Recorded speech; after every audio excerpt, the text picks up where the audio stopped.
So, have you seen Adani Wilmar's latest results? It seems like they've had a pretty strong quarter, right?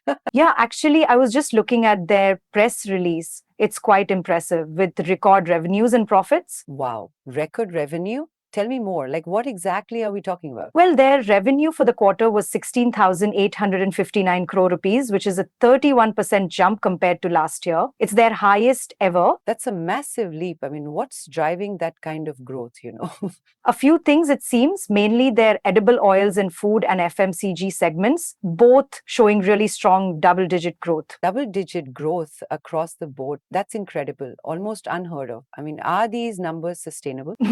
Well, they did mention a 5% volume growth overall, despite price hikes due to increased raw material costs, which does indicate some solid underlying demand. Okay, so they're selling more even with higher prices. That's a good sign, right? What about their profits? Were they up too? Absolutely. Their quarterly operating EBITDA hit 792 crore rupees, up by 57% year on year, and the PAT was 411 crore rupees, more than double last year. Wow, so they are not just selling more, but are more profitable too. So, what exactly is EBITDA? Right, EBITDA is basically their earnings before interest, taxes, depreciation, and amortization. It's like a measure of their operational profitability. Ah, got it. So, it's a good indication of how well the core business is doing, so to speak.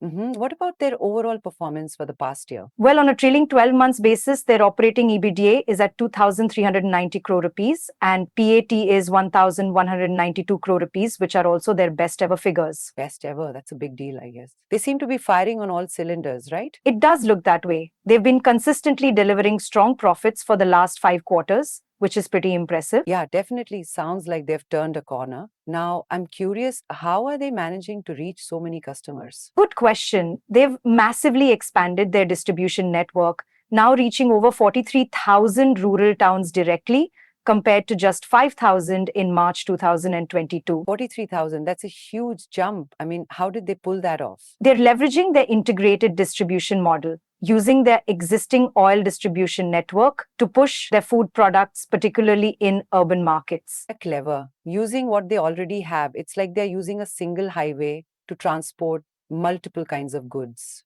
Exactly. And they're also doing things like loyalty programs for retailers and bundling offers to boost sales. It's all about increasing reach and volume offtake. Makes sense.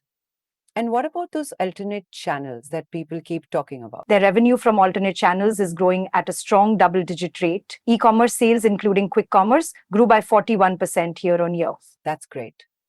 They're doing well in the digital space too, then? Yeah, they're also using data analytics to improve fulfillment rates and make their ad spends more effective. It's like they're using smart maps to find the best routes for deliveries. I see. So using data to make better decisions, really smart. I mean, what else is noteworthy? Well, their Horeca channel, which serves hotels, restaurants, and caterers, also grew significantly with a volume growth rate exceeding 35% year to date. That's a huge growth area. So it seems like they're pretty well diversified in terms of sales channels?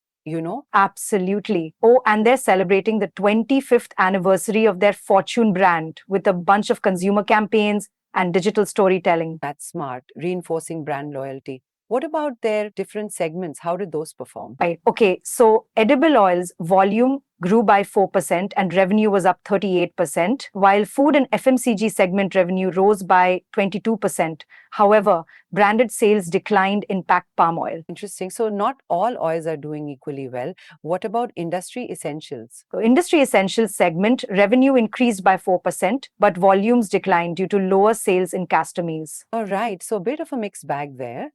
Overall, the company seems to be in a pretty good spot. Well, I guess that's a good time to remind our listeners that please like, share, and subscribe to our YouTube channel to support us. Yeah, it really does. And they've also been recognized for their digital transformation in their supply chain and CSR initiatives, which is quite good to see. Yeah, that is important. Being recognized for those things. I mean, what do they see for the future? Any outlook from them? Well, they are aiming to reach over 50,000 rural towns by the end of this financial year, continuing their expansion. Okay, so continued growth is definitely on their agenda. What about their financials, did the auditors have anything to say? Yeah, the auditors, SRBC and CO LLP, did a review of both the consolidated and standalone financial results. They said nothing came to their attention that indicates any material misstatement. So basically, everything is above board and they're in good financial shape.